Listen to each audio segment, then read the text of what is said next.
I think we're all pretty familiar with this gospel passage today. We hear it all the time. Matthew chapter 11, verses 28 to 30. Come to me, all you who labor and are burdened, and I will give you rest. Take my yoke upon you and learn from me, for I am meek and humble of heart, and you will find rest for yourselves. For my yoke is easy, and my burden is light. Even though we're familiar with this passage, it's still amazingly beautiful to hear it. Of course, we know when Jesus is referring to the yoke, it does not mean the yolk of an egg. You know, it's not like he says, I want to prepare your eggs over easy or sunny side up. It's not what he is saying. When he says yoke, it means this is what we put over animals as we go out to plow the field. So we put a yoke over the oxen, and once that happens, the oxen know they're no longer the ones in charge. It's the driver who's driving them. And they know when they're going to go and when they're going to stop. And eventually it comes to the point that once those yoke goes on their shoulders, they become a completely different animal. They're submissive to the driver.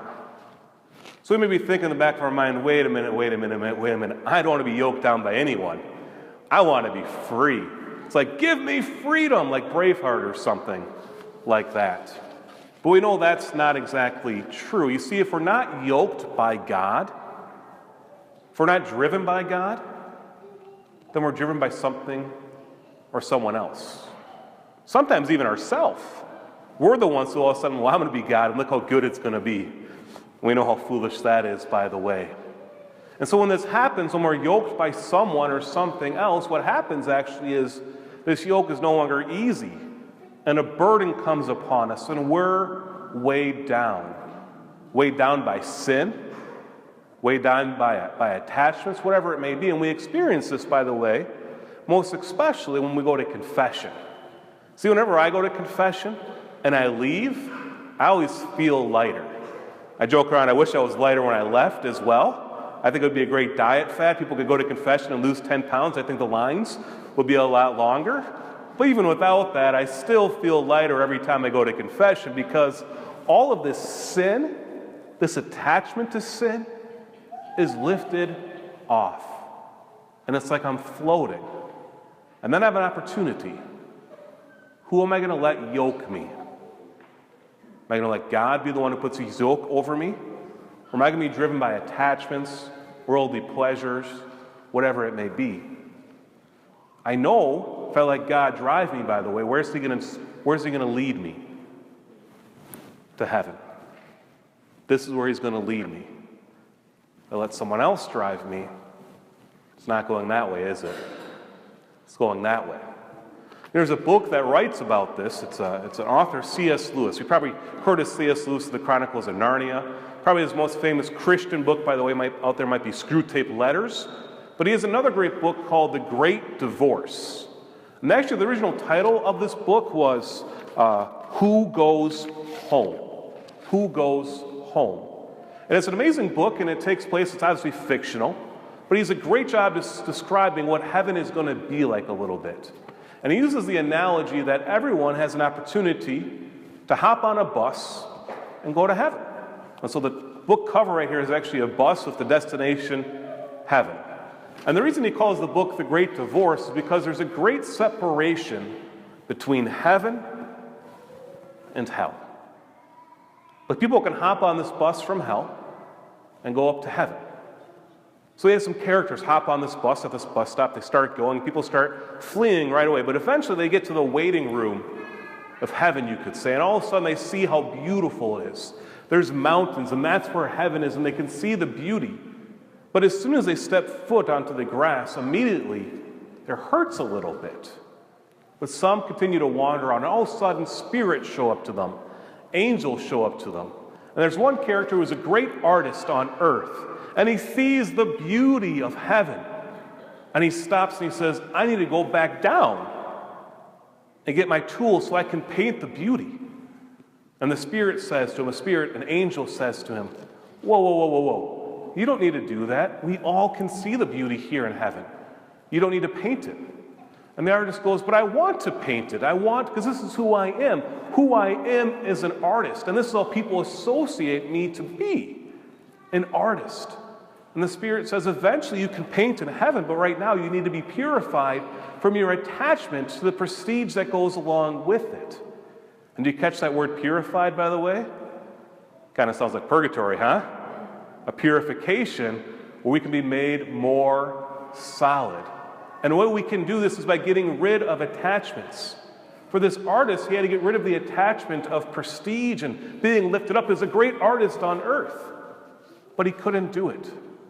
So instead, he chose to go back down to that gray world, as C.S. Lewis calls it. There's another character, her name is Pam in this story, and Pam, as a mother, suffered a tragic event. She lost her son, Michael. And so for decades after decades, she was mourning the loss of Michael. So she hops on this bus, so excited to be able to see her son. And she gets up there in the waiting room, and she's like, where's Michael? And her brother shows up. And she's like, you? I wanted to see Michael. And so her brother says, you will be able to see him very shortly. He's up there. He's in heaven. And Pam goes, but I want to see him now. I loved him with everything I had. Why is God not letting him see me now? And her brother says, well, first you have to be purified to your attachment to Michael. She goes, well, you don't understand a mother's love. You didn't love him the way that I loved him as a mother only can.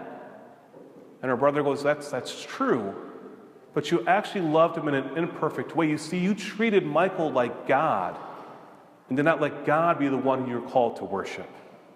You worshiped your son, who's not God. And she couldn't take this. She couldn't understand what was going on. You see, she had this imperfect love, we could say, as C.S. Lewis says, this selfish love towards a person, hanging on to the person instead of hanging on to God. I think one of the best characters in this book, by the way, is simply known as the ghost. That's his name, a ghost or the ghost.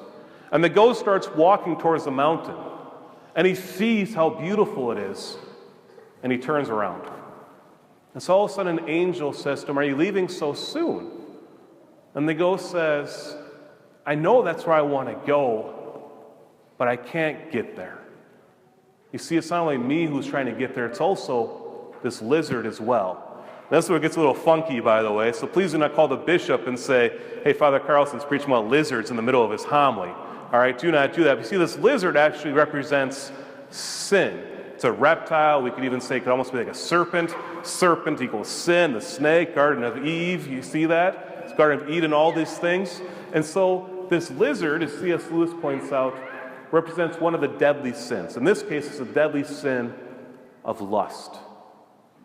And the ghost knows he cannot enter into heaven with this great sin that he is attached to. And so the angel says to him, do you want me to silence the lizard? And the angel's like, the ghost is like, that's a good idea. So the angel reaches out to silence the lizard and is about to squish him like this. And the ghost goes, whoa, whoa, whoa, whoa, whoa. If you do that, I'm going to die as well. And the angel says, no, but I need to kill this sin. And so they have this 2-page discussion between this, and the ghost always saying, if you do this, then I'm going to die. And the angel reassures him, you will not die.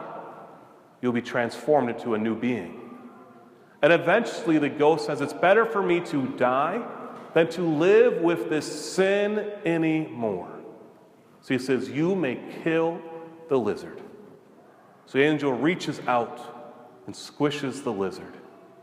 And all of a sudden, the narrator says, there's a scream like there's never been a scream before, that he's never heard before.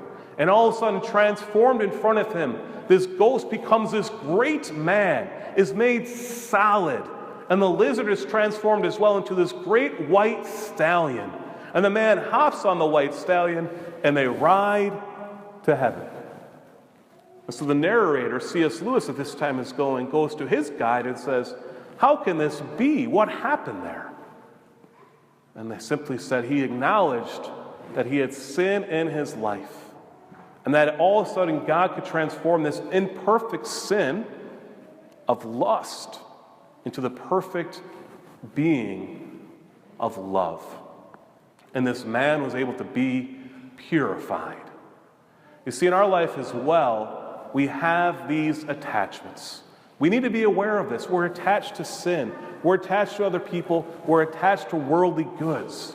But what God is telling us to do is say, abandon these. Leave these alone, because these are not leading you to heaven. As C.S. Lewis says, they're leading us to hell. We need to leave those behind and be attached only to God, because God truly is love. And He is going to drive us where? Home. That's where He's going to bring us. And there's freedom in this as well, because He's going to bring us exactly where we need to go. And so today, let us cast off these attachments. Let us cast off these sins and go to the Lord and say, Lord, yoke me in your love and drive me where I need to go, where I want to go, where I desire to go, and you want me to go as well. Drive me home to heaven.